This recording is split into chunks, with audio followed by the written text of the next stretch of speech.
Whitney, back in middle school, she used to hang out a lot in our backyard in the summers, and she would challenge the boys to popsicle eating contests. Oh my God.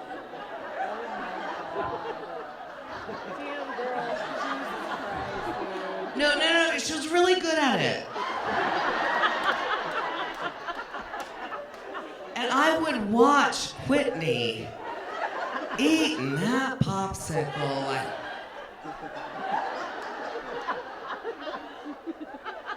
And I would watch my son watch Whitney eating that popsicle. And then I would watch Whitney watching my son watch her eat that popsicle. And wowee!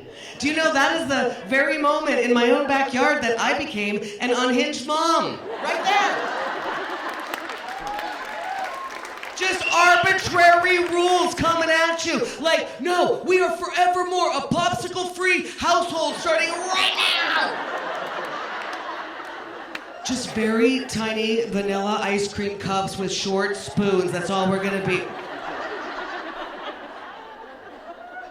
Mom, what? Why doesn't matter? I freaked out a little bit. I really did. I kind of regret it. It was a little overreaction. Because they were in middle school, my friends, and that was truly, I think it was more innocent than I thought it was. Really, I do. I believe that they didn't really fully understand what was going on there. But I felt like I did. Right? Like some of you former sluts know yourself that,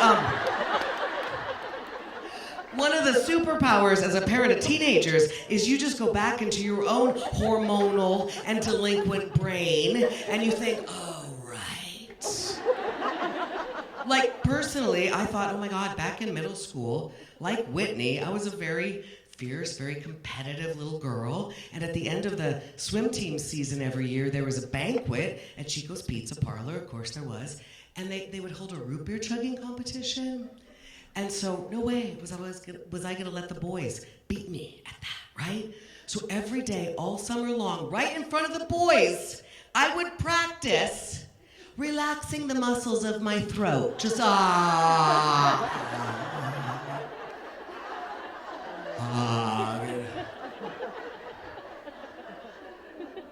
swimsuit.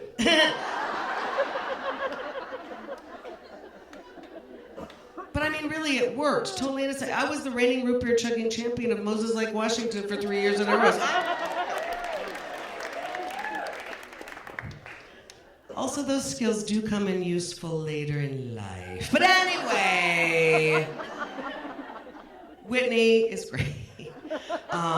Actually, we got to take Whitney out for her 18th birthday, and I got to see Whitney try lobster for the very first time. That is a moment in someone's life, you know? I got to see that. And we were standing there at a very nice restaurant, and I got to see Whitney standing there. She's looking at the lobsters in the tanks, and she says, those things are funny looking. They move in weird ways. Why would anyone, why would I put that thing in my mouth, you know?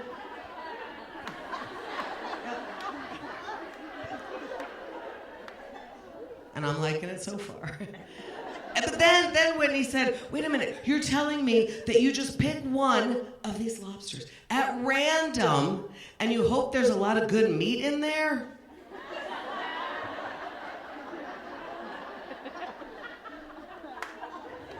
I mean, that's the situation. And then moms of boys, I think you'll feel me, it's a weird moment right there. You didn't expect for it, you didn't prepare for it. You're just going like, what is my role here?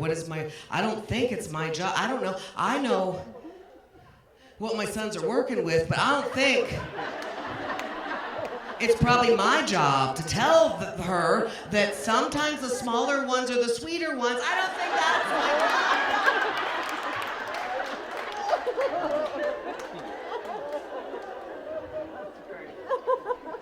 I don't think that's my job. And then I watched Whitney eat lobster for the very first time, and she loved it, and she sucked the butter out of it with a lot of gusto. And then she said, right at the table, she said, wow, this is delicious. Why do people save lobster for special occasions? I think I want to eat lobster every day. All right, some of you aren't getting it. Whitney plays harmonica in an indie band. Does that help you, Bend, Oregon? You get that? I have seen what this chick can do with her tongue, okay? Just makes me uncomfortable. You feel me, right?